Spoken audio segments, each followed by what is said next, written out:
they discovered upon their arrival was almost unspeakable. We are all evil in some form or another. I'm not guilty. The dead won't bother you. It's the living you gotta worry about. If I couldn't keep them there with me whole, at least I felt that I could keep their skeletons. Welcome to the Bad Taste Crime Podcast. I am Janelle. And I am Vicky. Did you notice that very foreign welcome? Yeah, you did better than I would have. I mean, yes. I am dreading this episode because it'll become clear later.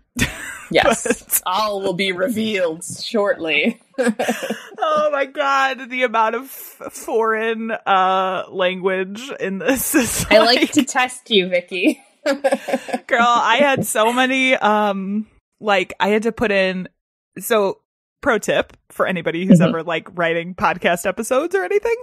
When I don't know something, I put in a phonetic pronunciation.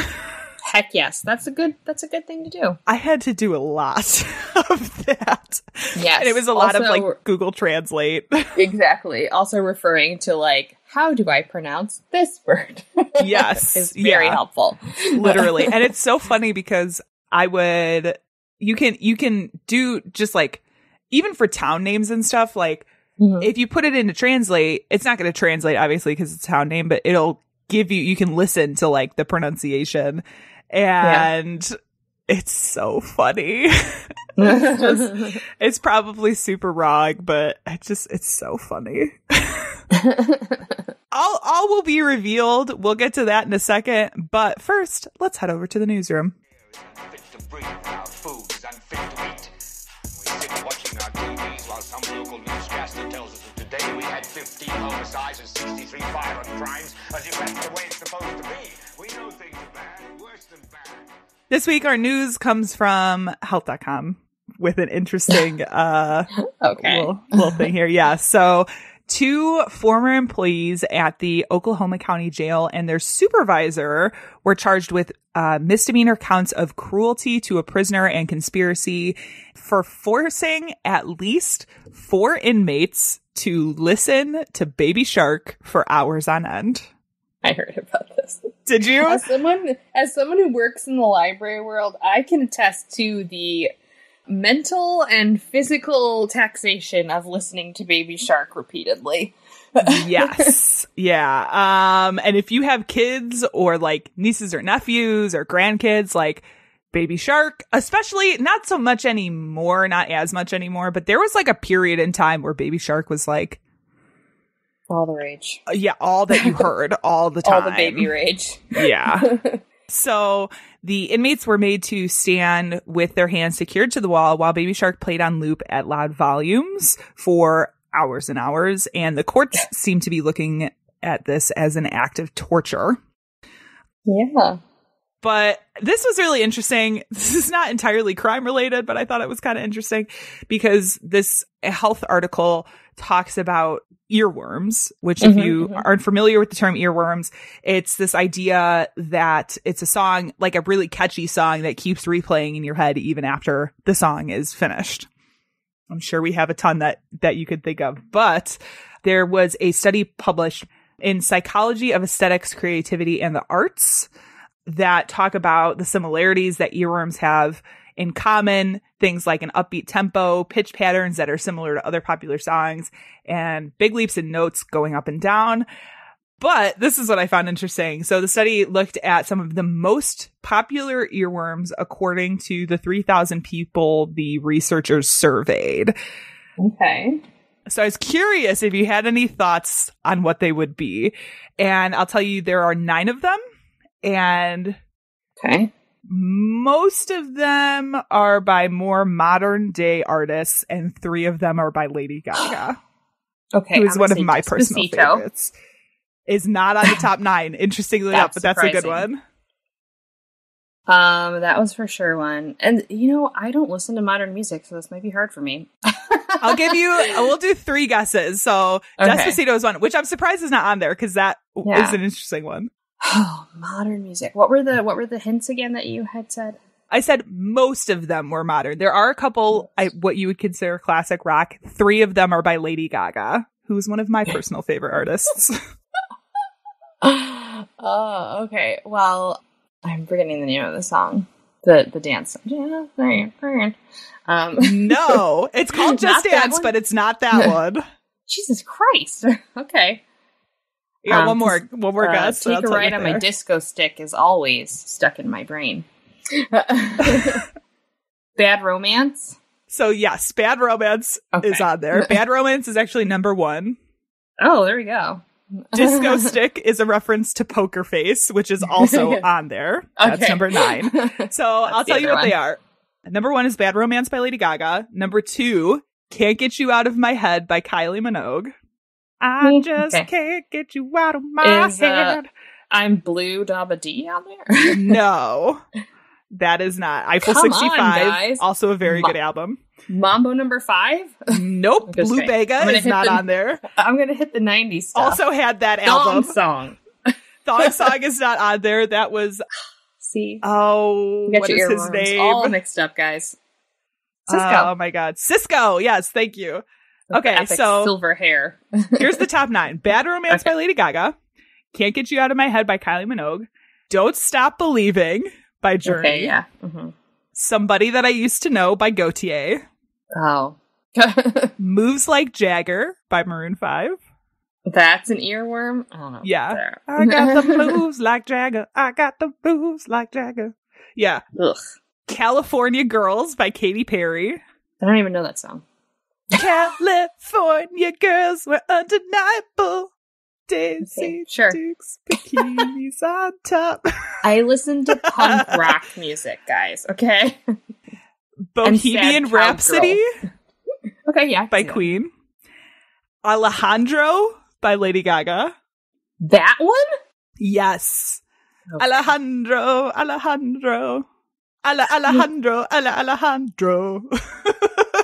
Actually, and Poker Face by Lady Gaga. Okay, yeah, I know Poker Face. Yeah, so that's the top 9. I just found that really interesting. I'm a huge Lady Gaga fan, so that I was like, of course. She does have a lot of really catchy stuff. But that's dance music. It is. You know what I mean? Like, dance music has to be catchy to make you dance. Yeah. Mine, you know what I always considered like the ultimate earworm, and it's the song that I use to get other earworms out of my head, is Luna Yellow Submarine. No. Yellow Submarine by the Beatles. I mean... See, when I think of earworms, I don't necessarily think of music. I think of, like, jingles. Yeah, I could see that.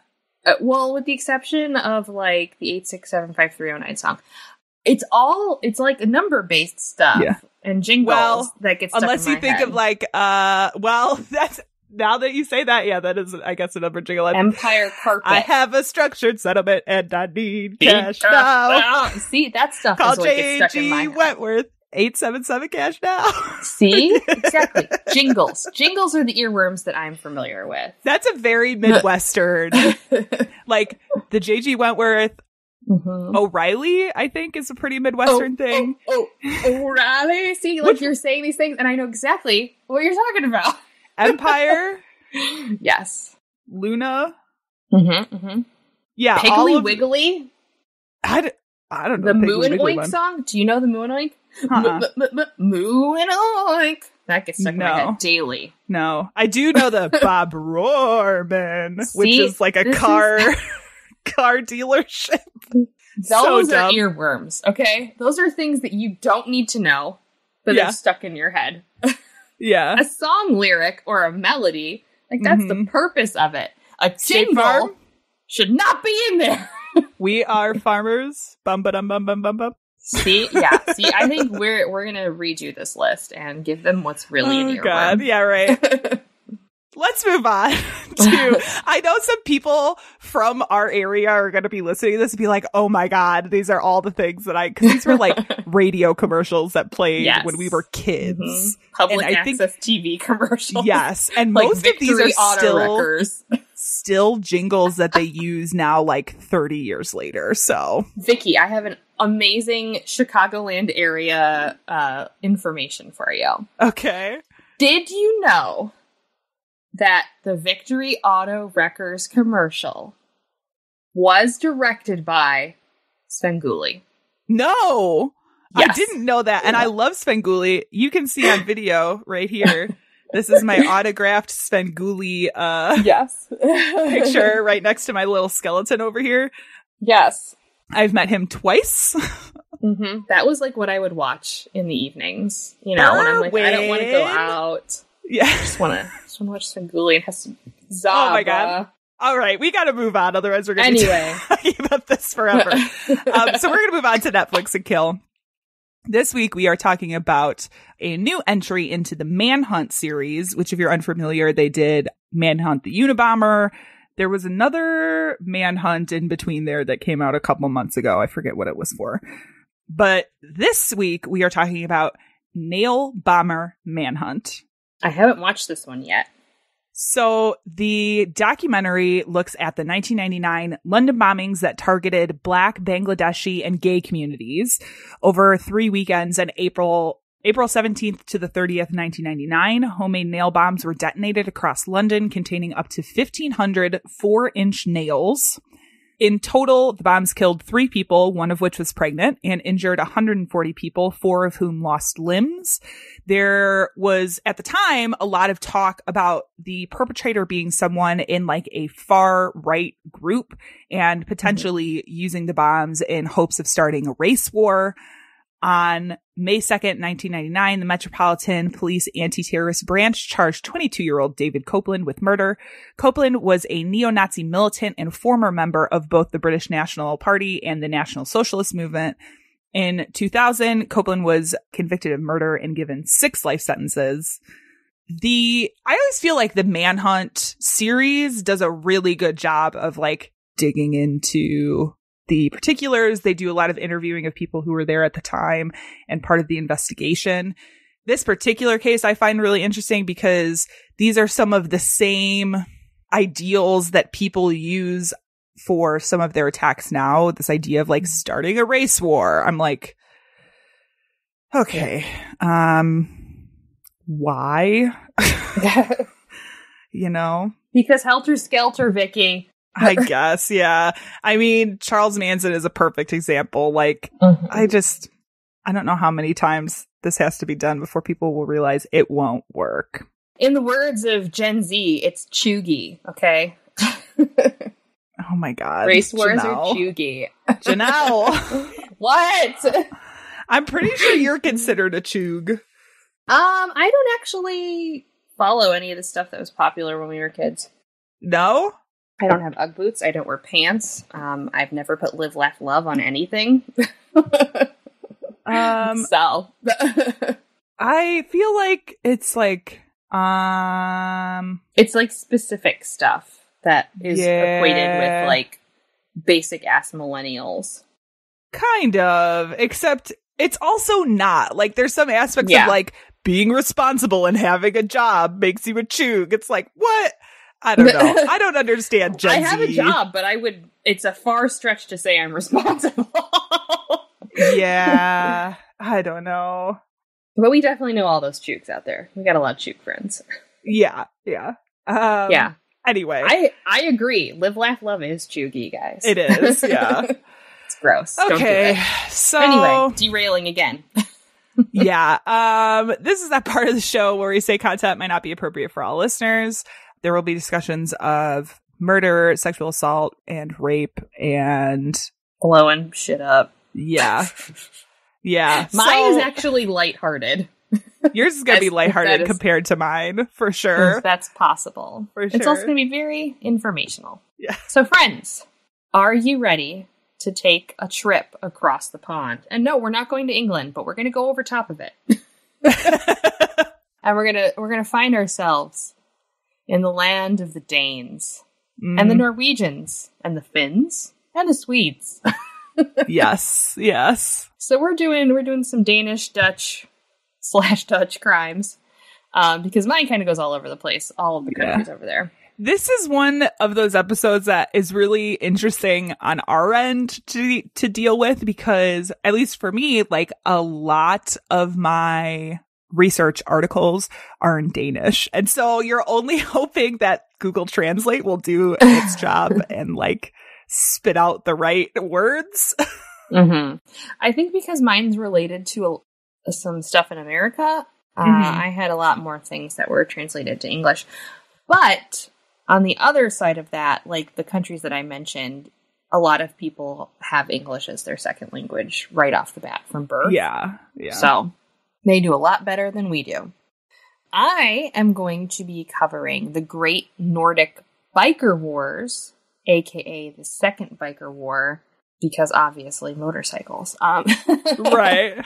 So from January 1994 to September 1997, the countries of Denmark, Norway, Finland, and Sweden were entrenched in a bloody bomb-filled battle between the Hells Angels and the Bandidos Motorcycle Club. Now, this is a rivalry that is as old as time. I guess I didn't realize that the larger biker gangs in the U.S. would really be involved with, like, bikers from other countries. Oh, yes. Interesting. So there was a period of time in the 60s and 70s where bikers were starting to acquire smaller other gang groups that had lesser members. So they would basically, like, buy up these smaller biker gangs and bring them into the fold. And in the late 80s, early 90s, this was like a big to-do expansion. Okay. So this was kind of like, for some reason, these particular countries were like the last frontier of having, you know, offshoots from the Hells Angels and the Bandidos. So the conflict, by many, many, many before it, came out of territory disputes and controlling organized crime rackets in Europe. So the 80s and 90s were filled with these turf wars in the US, which spilled over into Europe in the late 90s. And once the US started cracking down on clubs, all of the business was done pretty much outside of the United States. Conflict would kill 11 people. There would be 74 attempted murders and 96 wounded. Oh my goodness. So, wow. Buckle up. Yeah. Or not buckle up, because we're going to be on motorcycles. Put your helmet on. Yes. But also, like, if you wear a helmet, that's like chuggy for biker Oh my culture. God, enough. I am banning the word chuggy from this podcast. It sounds so official ban. It feels so weird coming out of your mouth. It's fun to say. It's not. I follow someone on Instagram who is a little bit older than we are, and they're an actor, and they have been doing a lot of videos pertaining to that. So it's like, ugh, God, in my brain right now because it's so fucking hilarious. Anyway, in Europe, biker culture started to root in the 60s and 70s, with most of the influence coming from British rocker culture. The police still to this day have the term rockers in reference to Danish biker culture, which, if you know anything about biker culture, it's kind of hilarious. Yeah. By the 70s, U.S. bike culture began to take over, with the image of the Hells Angels outlaw style being the predominant force. However, it wasn't until the 90s when the biker gang lifestyle started to kind of be splashed across the newspaper and in headlines, because there was turf wars that were spilling blood in all of the streets. This is because gangs started to turn more into illegal business ventures instead of the usual rowdy group hangs. A lot of these ventures included mostly drug selling or drug running, prostitution rings, larceny, and arms deals. So pretty standard fare. Yes, very standard. The first Hells Angels chapter in Scandinavia was founded in Denmark on December 30th, 1980, when the Unionen MC from Copenhagen, which was a union of 4 local bike clubs that dated from the 1970s, was patched over. Now, you're probably like, what the fuck's patched over mean? Patched over refers to when your club patch is replaced with the new club that you have become affiliated with. So you were a Unionen, now you're going to be a Hells Angel. So they're going to cut off that Unionen patch and they're going to put a Hells Angel patch in its place. Makes sense. Yes. Now, patches are the symbol of the clubs. And if you're a full-fledged member, you've got the whole full patch. It's akin to like earning stripes if you're in the army or whatever. You get all these little things to put on your jacket. Right. Now, right. If you're not quite a member, then you're a prospect. So you'll get a patch that says prospect. You don't get to wear the logo. Most of the time you don't get to wear the colors just yet until you've earned your place. which usually has to do with you committing some sort of crime. Right. Now, by 1992, the club had expanded into Norway and then on to Sweden by 1993. The Bandidos were established in Europe via a chapter in Marseille, France in the fall of 1989. By the 90s, they were looking to expand and had decided to take over a club in Denmark, which were the Undertakers. Because this was an already established club in a territory that also had Hell's Angels, they had to be very diplomatic about this. So they had to basically ask permission if they could have a club in the same area. So the Hells Angels sanctioned the Bandidos takeover of the Undertakers on the condition that they confine themselves to only having 2 chapters around there. But there was such a surge of membership that they actually had outgrown the 2 chapters that were originally established. And so they started to expand beyond the agreement that they had committed to. Uh-oh. There was a small club called the Morbids at this time that had less than 10 members, and they refused to become part of the Hells Angels. The Hells Angels were trying to take over their territory, basically, and bring them into the fold. Great name, by the way. Yes. This is said to be one of the major reasons that the war started off to begin with. The second one being drugs and guns. Okay. Both clubs at this time were dealing in drugs, mostly amphetamines, cocaine, hashish, and MDMA, and of course arms. Guns were a major part of the deal. Sure. So I'm going to go through a quick timeline to kind of show you all of the things that were happening, because it is rapid fire, boom, boom, boom, boom, boom, things are happening. Okay. January 26, 1994, Helsborg, Sweden, a shooting at the Morbids MC Clubhouse happens.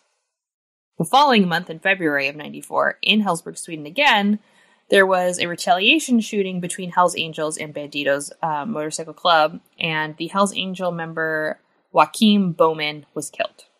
Later that month, an anti-tank rocket was fired into the Hells Angels clubhouse in Sweden. Where the fuck do you get an anti-tank rocket?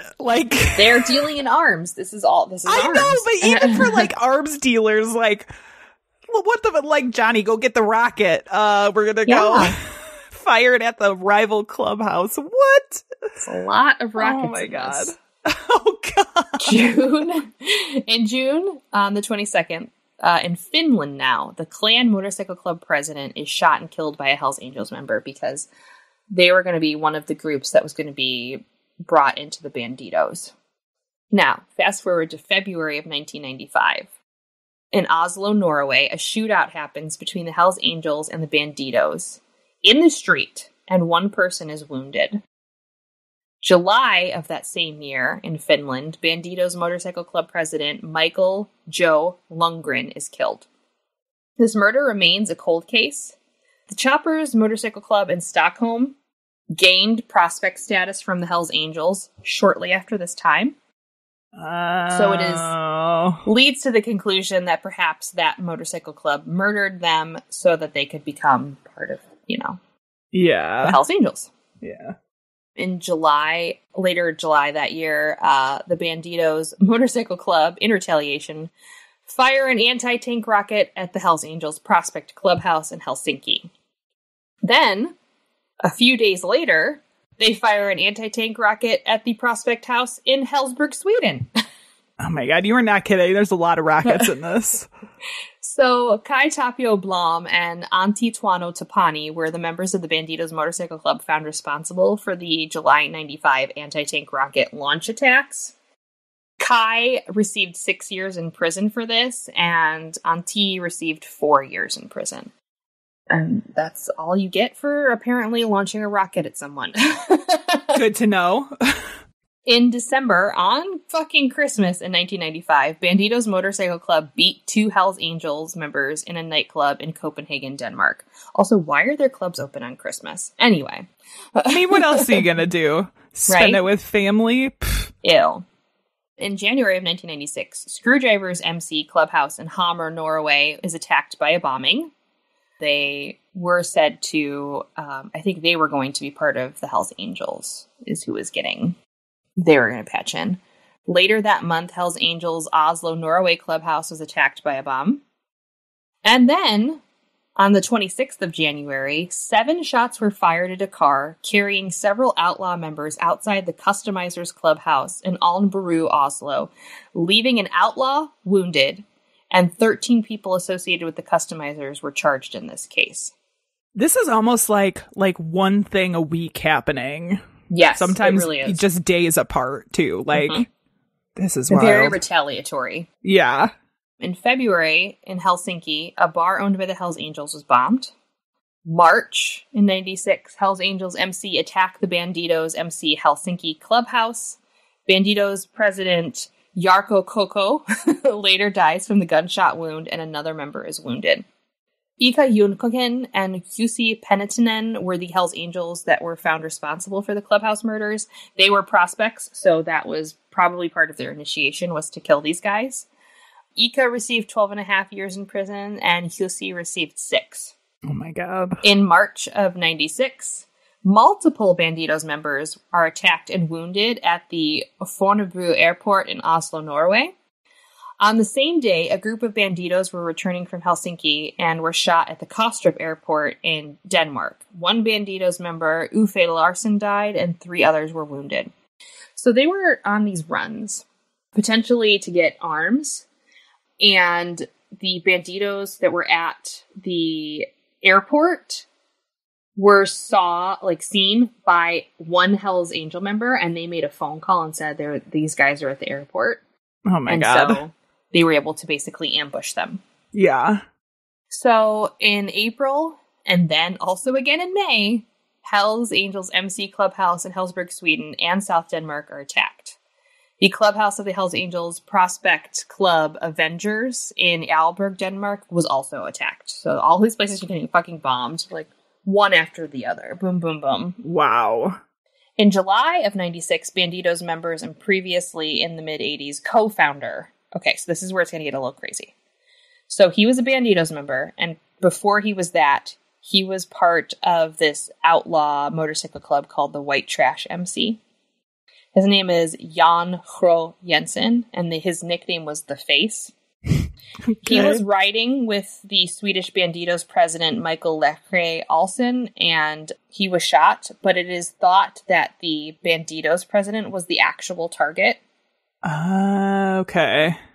Jim Werner, who was a Bandidos member from Kloskov, which is in Denmark, discovered an explosive, this is the same day, weighing 0.5 kilogram attached to his van.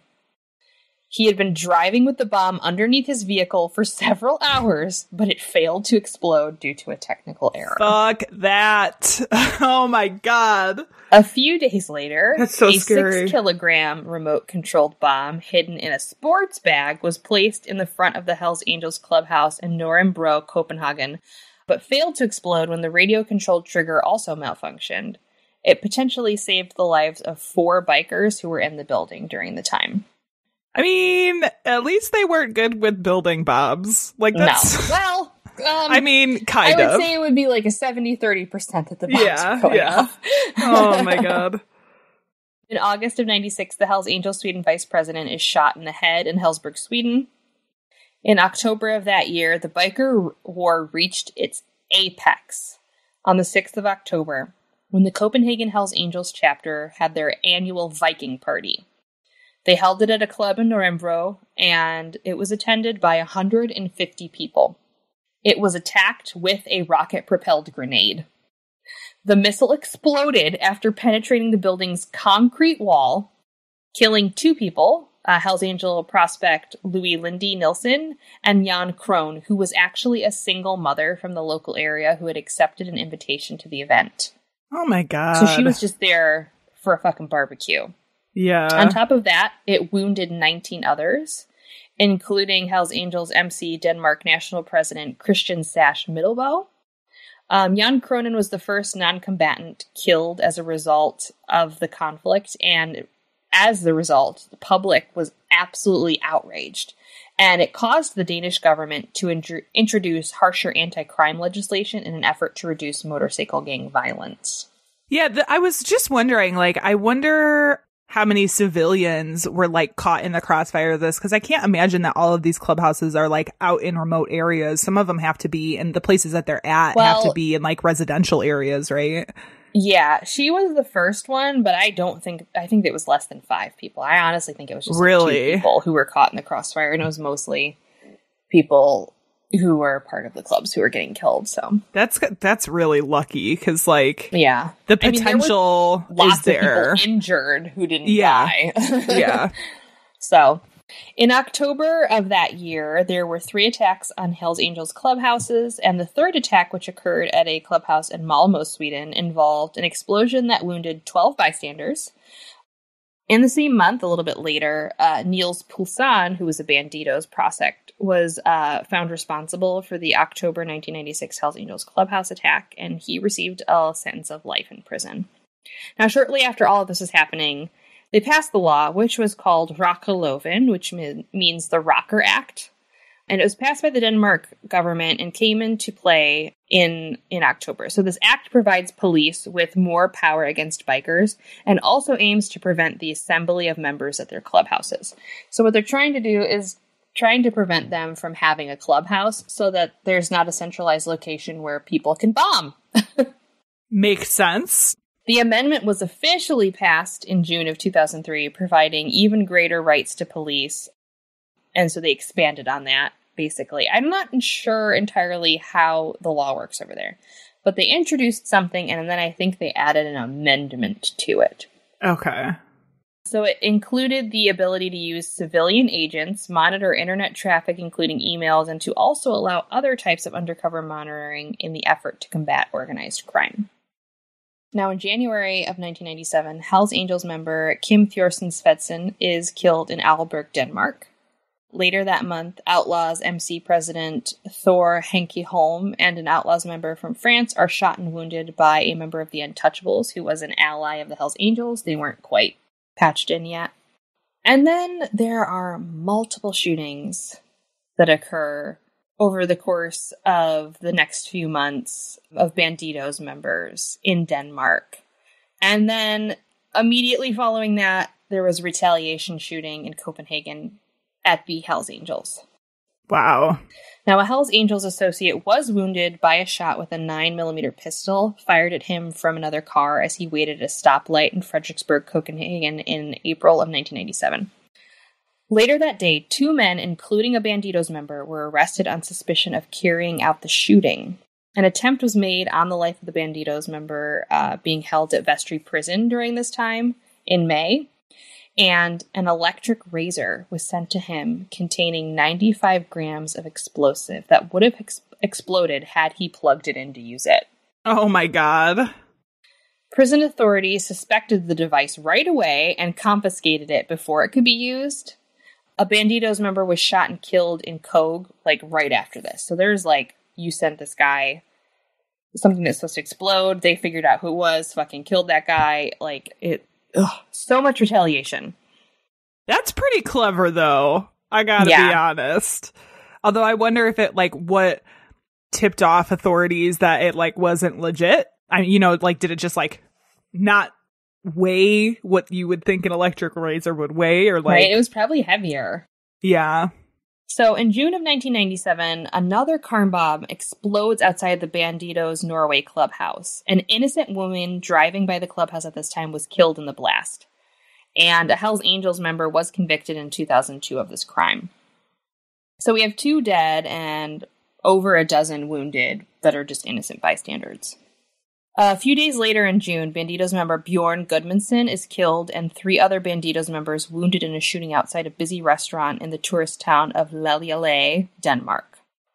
Von Smith was the Hells Angel member found responsible for the June 1997 murder of Bjorn and the shootings of 3 other people in Leljalé, and they received a life sentence. Now, in 1997, American and European leaders of the Bandidos and Hells Angels met in the United States. First, they met in Colorado, and then they had a follow-up meeting in Seattle. Ultimately, the club's Danish chapters were pivotal in really creating this biker war resolution. So you have the U.S. chapters meeting with the European chapters in the United States, and they're like, this is getting out of fucking control. So they decided that they were going to basically call a truce. I realize, obviously, that these gangs are just as violent in the U.S., but, like, was there the same type of bombings happening in the U.S. directly related to, like, the disputes and stuff that were going on in Europe? Or was it basically just, like, the European... It was just clubs retaliating to clubs, and not necessarily crossing over between Europe and the United States. Okay, because I realized that... know more? That was Vicky, probably happening here at the same... I know that was happening here at the same time, but I didn't know if it was like... In Rockford, in Chicago, in Milwaukee. Just look it up. While we were children, this is happening. Oh, yeah. Hours away. When I was in college, it was really interesting. I was taking a sociology class, and the first half of it was like regular sociology, and the second half was the sociology of biker gangs. And the woman who was teaching the class had actually inserted herself as a member of the Hells Angels for quite a few years, researching the sociology of the group. So it was like, this is one of these things that, like, from a long time ago has always kind of interests me. I think because also there's these links between specifically the Hells Angels and the drug culture of the 60s. So yeah, well, it's interesting because in the beginning they wanted nothing to do with, like, selling drugs. They were all just about partying and taking them. And then there was this, like, image shift to where they became basically a business enterprise. Yeah. But they also had a lot of, like, connections with the music scene too. I mean, like, look at this, what happened at Altamont Speedway, right? Like, you know, a lot of bands hired them as security. Yeah. I mean, there were Hells Angels that knew fucking all kinds of famous people, and you can go back and look in pictures and stuff, and, like, Charles fucking Manson knew Hells Angels, like, right. Yeah. Sorry, not to divert away from the European conflict, but I was just curious if it was, like, stuff going on in the U.S. Directly related to the European, or if it was just between the European chapters. Yeah, it's just between European chapters, and then same with the United States, just between the U.S. chapters. Okay. Now, the interesting thing about this sort of peace talks was the police helped initiate relations by providing security for the conferences. They were like, we'll put security outside. Interesting. So that was very interesting. Now, a treaty was drafted, and each club signed it, and it clearly designated territory and then rights of individual bars, cafes, and nightclubs. Kind of basically plotted out who could go where, when, and what, and why. The Hells Angels European president Björn Svan Nielsen and his Bandidos counterpart Jim Tianden held a live televised press conference in September of 1997. And without really revealing all of the details, announced officially that there was an end to the hostilities. Now, the crime levels between the gangs subsequently returned to pre-conflict levels, so there was not much going on besides maybe a couple knife fights here and there. Yeah. Now, a Cold War sort of emerged in its place in these territories, with the Bandidos allied with the Outlaws on one side, and the Hells Angels allied with the Coffin Cheaters on the other. In 2005, the Angels had formed by that time, had formed 8 chapters in Denmark, 4 in Finland, 5 in Norway, and 6 in Sweden. The Bandidos had formed 13 branches in Denmark, 2 in Finland, 5 in Norway, and 4 in Sweden. The Bandidos and the Hells Angels remained the most prominent criminal organization in Scandinavia until the early 2000s, but by the mid-2000s, street gangs, like regular street gangs, began to emerge, and the motorcycle gangs' hegemony over organized crime was, like, done. Okay. The focus shifted from the motorcycle clubs to the street gangs, and all of their criminal doing kind of went under the radar. Oh. And that's the end. No, I'm just kidding. The treaty, like, officially lasted until about 2001 when all the shit started up again. In March of 2001, Bandidos member Klaus Borch Hansen was shot 26 times and killed in Copenhagen after returning from a restaurant with his girlfriend, porn star Dorothy Damsgaard. Wow.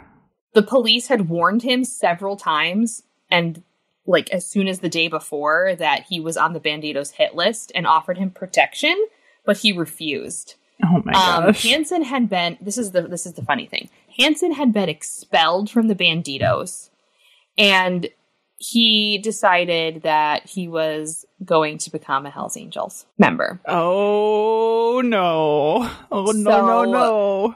He, it's very confusing. I didn't know that you could do that, but basically he became a turncoat and he was like, I support this club instead. Yeah. There is some evidence that actually both clubs agreed that the hit would be okay. Like they were like, yes, take him out. Oh my God. Okay. Which sounds insane, but here's the thing. If you're so willing, I was in the Bandidos, like, brother, let me be part of your group instead. I'll give you all their secrets. Right. Who's to say that you decide you don't like the Hells Angels anymore and you go back to the Bandidos? So right. There wasn't trust, and they were like, you know what? We'll let it ride for a minute, but we're going to kill him. So after this killing, several others took place. And so by June of 2010, Bandidos president Jim Tahanden announced that the peace treaty officially between his club and the Hells Angels was off. Now, the Hells Angels had breached terms of agreement by admitting 6 Bandidos members into their club, so they were like, we're done. Ooh, boy. And then another short period of time of violence broke out after that. Now, that was only, like a few years ago. There hasn't been a whole lot in news recently in the past 10 years, but they did call off the treaty in 2010. Oh my gosh. So who's to say that there's not going to be more violence eventually one day? Yeah. The United States, I think, does a better job dealing with the motorcycle gang violence. But, these Scandinavian countries haven't quite figured it out. Right. Yeah. But that was a very long biker war that happened. And I said the second one because there was another one that happened before this. And they all kind of string together. That's why I did it in a timeline fashion, because it's like murder after murder after murder after attempted murder after anti-tank rocket launch grenade. Yeah, that's crazy. But at the same time, stuff like this was happening in the United States. So look up biker wars in US or Europe, and you will find a whole host of lots of grenades and anti-tank rocket missiles and all kinds of stuff happening. I'm pretty sure that there was a big biker war in, like, Australia also. Probably, yeah. I don't know if it's related to any of the U.S. Organizations or not, but, like, for some reason that's, like, in my memory as a thing. Wow, that's wild. Mm-hmm.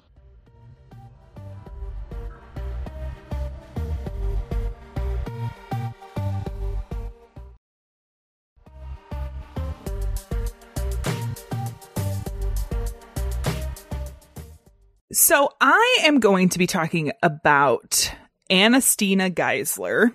Now, during her childhood, Anna attended the Krebs School, which was an institution that was kind of like this upper class, hoity-toity, like really prestigious institute that all the rich folks sent their kids to, and influential people would send their kids to. There, she met Crown Prince Frederick, which is something that the tabloids and later books kind of harp on quite a bit, but there isn't any evidence that the two were much more than casual acquaintances. They like to pull in the royals, I think, because it sells papers. Mm-hmm, definitely. But, and he has, from what I've seen, like, expressed sympathy and sadness about it, but like really it wasn't like the two were best friends or anything, and they were just kind of like casual acquaintances. At age 18, Anna was studying political science at Denmark's Aarhus University.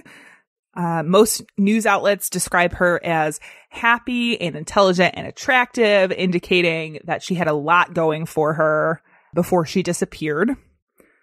On June 4th, 1990, while walking home from Copenhagen's Pentecost celebrations, which the Pentecost over there is like really a big deal. It's over the course of 2 days, they have these huge like street celebrations and carnivals and parades and like all this kind of stuff.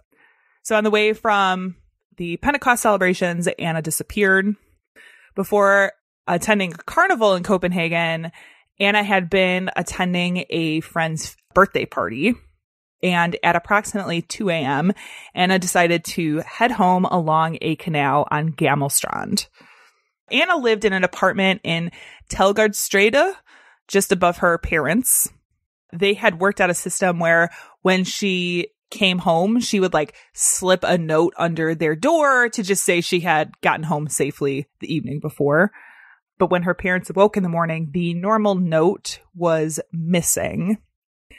Her parents waited an additional day before calling around to like their friends and family because there was it was like a family picnic the next day that she didn't show up to. So they were like, where the fuck is she?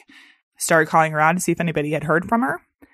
Then, after a chef entered the basement of the building that was regularly used as a changing room, it was there that Anna's body was discovered. Now, this is from an article on Medium by Michael East. Quote, the body was fully clothed, wearing the same cognac-colored leather coat, short skirt, yellow stockings, and burgundy-colored shoes as the previous evening. She had her hands tied behind her back with a black cord, the rope also looping around her neck and connected to a door handle. If she had moved, she would have been strangled. Her face and neck also featured several incisions made with either a knife or shards of glass.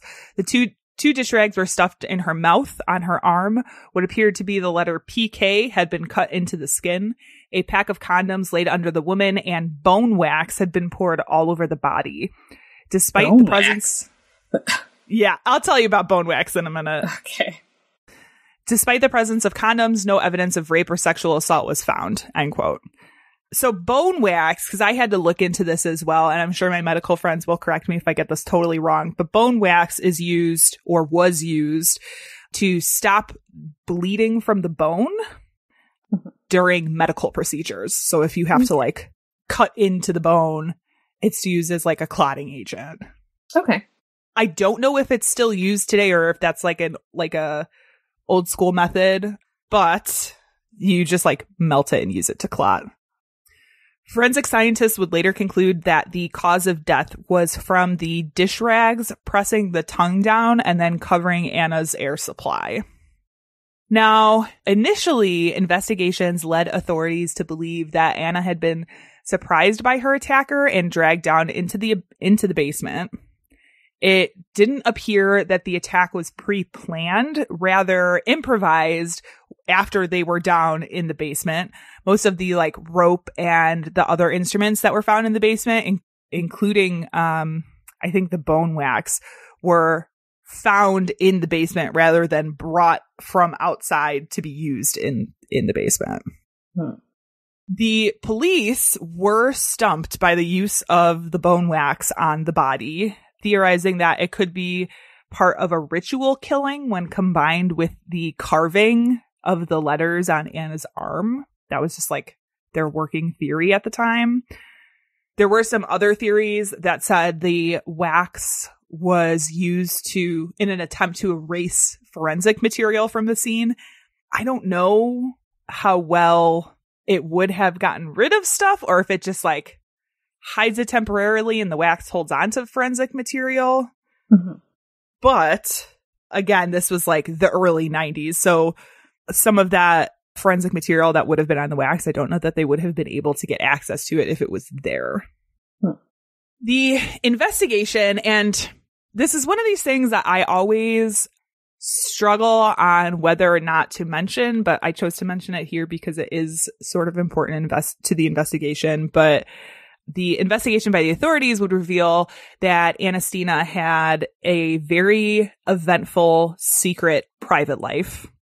She would frequent various cafes and bars where she would engage in intellectual conversation as well as various relationships with older men. Now, like I said, I sometimes struggle with whether to include this or not, but the police were looking at these men that she was having relations or affairs with as their suspect pool. So kind of worth including here. I will say in the articles that I found, I didn't see this reported in such a way to victim blame, because I think a lot of times in like the US papers, it would be like, you know, having this sort of, yeah, it's all her fault. yeah, kind of well, she was sleeping around and seeing all of these men and, you know, blah, blah, blah, blah, blah. I did not see reporting like that. I'm not saying it didn't exist, but it really just seemed like they were looking at it within the context of the investigation. So kudos to Danish news for that, I guess. Mm-hmm. So as I said, this kind of became like the main focus of the investigation, as police really believed that the killer would be found among this group of men that she was seeing. The first was a 40-year-old journalist with whom Anna was having an affair. Police brought him in for questioning, and while he did not deny the affair, he was able to provide an alibi for the night in question. Upon speaking to other witnesses, police discovered Anna had spoken to other men at Sabine's cafeteria the night before she had been murdered, as well as meeting a man for lunch at Cafe Wilder. The man from Cafe Wilder was quickly identified and discounted after also being able to provide an alibi. After following a few of these leads, police actually changed directions a little bit, suspecting that Anna had been killed by a stalker or an opportunistic sex criminal. Mm-hmm. This is where it becomes interesting and a little conspiracy theory-ish. So a repeat criminal, Peter Kronholm, who would later become known as Mr. Smiley, had previously been convicted of aggravated assault, abuse, and multiple frauds. He was living in a commune at the time, not far from where Anna was murdered, and shortly after the discovery of her body, he like moved away from the area pretty quickly after that, which is a little suspicious. Yeah. Kronholm's initials also matched what were carved into Anna's arm, the PK. Mm-hmm. And he had been seen at Cafe Floss, which is not far from where Anna's body was discovered. At the time, this wasn't known, but Peter Kronholm would go on to become one of Denmark's most notorious killers, killing his ex-girlfriend in 1994 and suspected of killing another 2 years prior. After serving time for murder and being released in 2003, Kronholm would be convicted of another murder in 2006 and being released again in 2019. But there really wasn't anything other than circumstantial evidence to connect Kronholm to Anna's murder. So there's that. Yeah. At the time of Anna's murder, there were a total of 5 killings of other women in the city, all of which at the time were unsolved. And so there was sort of this idea that her murder might be one in a string of murders that happened in the city. So later in 2011, serial rapist Marcel Hansen was convicted of 2 of those slayings, that of Edith Andre in 1987 and Lena Rasmussen in 1990. It has been theorized that Marcel Hansen could be responsible for Anna's killings as well, making the connection between all of the attacks being on women while they were at their homes. Hansen also strangled his victims using the same like wrist to neck tying technique that was used in Anna's killing. However, following a DNA test of Anna's clothing, Hansen was ruled out. Approximately 4,000 people have been questioned about the case, although most leads have gotten them nowhere thus far. The current head of the investigation, Detective Inspector Ovedal, still believes that Hansen is the culprit, although they can't prove it. Yeah. There seemed to be a small break in 2012 when police had announced that they were able to pull a DNA profile of the killer from Anna's clothing. But from what I could find, it didn't really seem like there had been a match made so far. So just over 31 years later, Anastina Geisler's murder remains unsolved. And that's it. That's all I got for you. Huh. Yeah, it would sound like it would be that guy. I mean, the initials match and stuff, but also, like, why are you carving your initials into somebody? It's like a dead giveaway if that's the case. Yeah. And I wonder, because in the early 90s, remember, we had a lot of the satanic panic happening. Yeah. I think that had an influence on some of the crimes that were committed at the time. Like, if I do these things that make it look like a ritualistic killing, then people are just going to assume that it's part of this satanic movement. Yeah. So I could see that being a thing, but like, let's be real. A lot of killers are like power hungry and egotistical sociopaths. Yeah. So it's like, here, look what I did type of a thing. Mm-hmm. Yeah. You know? Very, very Bummer. sad. I know. After having fun with the biker wars, yeah, I had to end on a bummer. Before you decide to travel over to Europe, maybe listen to this podcast. Murder. Do you have anything to say on why you should not die according to the law? Mysteries. A dreadful accident has happened at Flannan's.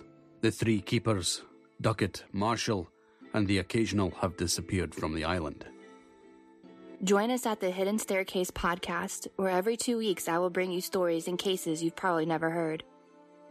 You can find us on iTunes and wherever you get your podcasts. Don't forget to lock your doors and hold tight to your flashlight.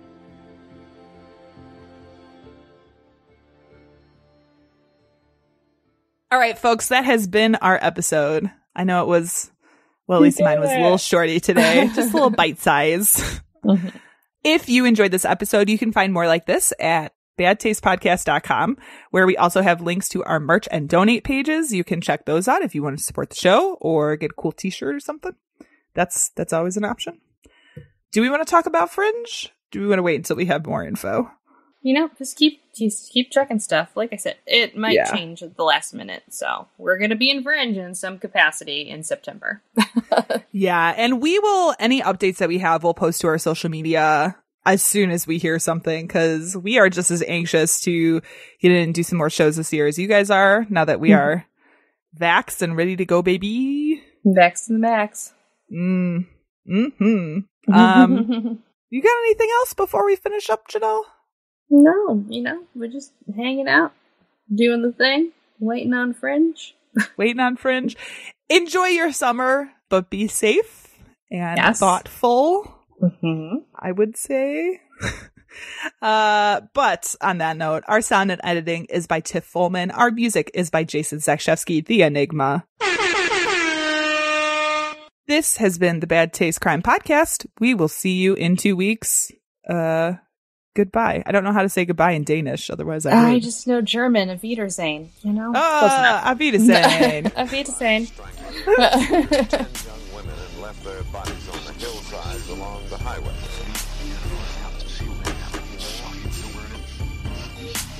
It was as if a wave of evil washed over this town. We are all evil in some form or another.